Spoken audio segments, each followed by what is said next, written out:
ফের চর্চায় আড়িয়াদহের ডন জয়ন্ত সিং। না, এবার আর জয়ন্তের কীর্তিকলাপ নয়, জয়ন্তের অনুপস্থিতিতে এলাকায় মাথাচাড়া দিয়ে উঠেছে ভাই। অভিযোগ, দাদা জয়ন্তের পরিচয় দিয়ে ক্ষমতার বড়াই কয়েকজন দুষ্কৃতীর। কামারহাটির পাটবাড়ি এলাকায় সামান্য সাইকেল রাখা নিয়ে বচসায় ইট ও বাঁশ দিয়ে বেধড়ক মারধর এক কলেজ পড়ুয়াকে। রক্তাক্ত অবস্থায় সেখানে অচৈতন্য অবস্থায় পড়ে থাকেন আক্রান্ত যুবক। শুধুমাত্র সাইকেল রাখা নিয়ে সাধারণ একটা ঝামেলার জন্য মারধর করেছে। ও সন্ধ্যেবেলা সাইকেল নিয়ে বন্ধুদের সাথে ঘুরতে গেছিল। ওই ছেলেগুলি নাকি বলেছে সাইকেলে ধাক্কা লেগেছে, এই বলে আমার ছেলেকে ধরে মেরেছে।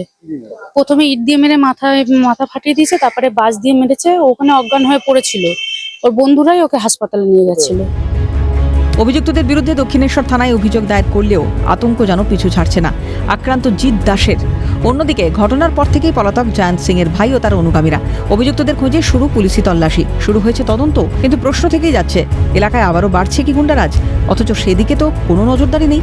জয়ন্তের কীর্তিকলাপ প্রকাশ্যে আসার পরেও কেন স্থানীয় প্রশাসনের হুঁশ ফিরল না?